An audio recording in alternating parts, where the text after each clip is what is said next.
Hello భోజన ప్రియులారా, welcome to our channel Indian food platter. ఇవాల్టి recipe lunch box recipe under just 3 minutes. It is a palak corn recipe అండి. పాలకూరతో చేసాం. ఇది iron rich recipe and sweet corn నచ్చిన వాళ్ళు ఎవ్వరు ఉండరు. సో చంపి పడేద్దాం. సో ఫుల్ రెసిపీ కోసం వీడియో చివరి వరకు చూడండి. పదండి. ఒక ప్యాన్ తీసుకొని హీట్ చేయండి. అందులో ఆయిల్ 1 టీ స్పూన్ యాడ్ చేయండి. ఆయిల్ కొంచెం హీట్ అయ్యాక ఒక పెద్ద బౌల్ నిండికి చాప్ చేసిన పాలకూరని యాడ్ చేయండి.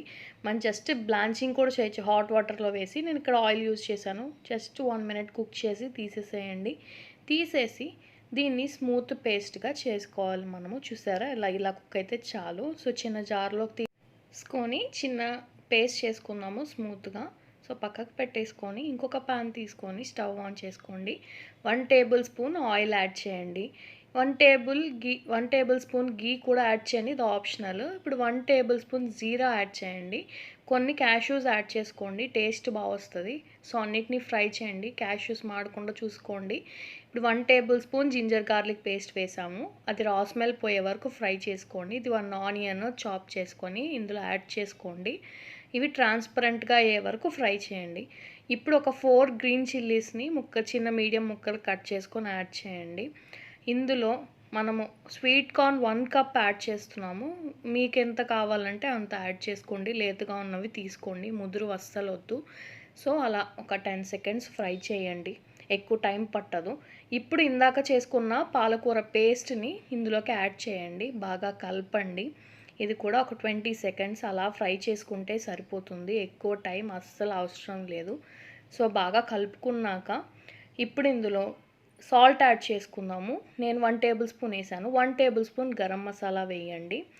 సో సాల్ట్ మీకు ఎంత కావాలో అంత యాడ్ చేసుకోండి. మూత పెట్టుకొని ఒక 1 minute కుక్ చేసుకుందాం మీడియం ఫ్లేమ్లో. దీన్ని బాగా కలుపుకోండి. చూసారా ఇప్పటికే అంతా కుక్ అయిపోయింది. ఇప్పుడు 250 grams కుక్డ్ రైస్ నేను ఫోర్క్తో నీట్గా రైస్ని సపరేట్ చేసుకున్నాను. సో దీన్ని వేసి ఫ్రై చేస్తూ ఒక 15 seconds ఫ్రై చేయండి. 15 secondsలో ఈ పేస్ట్ అంతా రైస్కి మంచిగా పట్టేస్తుంది. చూడండి మంచిగా పట్టేసి ఇలా ఫ్రై చేసుకోండి. పేస్ట్ లమ్స్ లేకుండా, రైస్ లమ్స్ లేకుండా పేస్ట్ అంతా బాగా పట్టేలాగా. సో చాలా సింపుల్ అండి. 3 minutes కంటే తక్కువే పడుతుంది. వీలైతే మీరు పాలకూర పేస్ట్ ముందు రోజు చేసేసుకుంటే ఇంకా ఈజీగా అయిపోతుంది.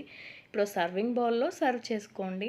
చూసారు ఎంత కలర్ఫుల్గా ఉందో. ఇది ఐరన్ రిచ్ ఫుడ్ అండి. స్వీట్ కార్న్ తినని వాళ్ళు ఉండరు. సో హ్యాపీగా టేస్టీగా ఎంజాయ్ చేయండి. సో వీడియోస్ అన్నీ చాలామంది చూస్తున్నారు కానీ సబ్స్క్రైబ్ చేసుకోవట్లేదు. Thanks for watching. Please like, share and subscribe. Hit the bell icon.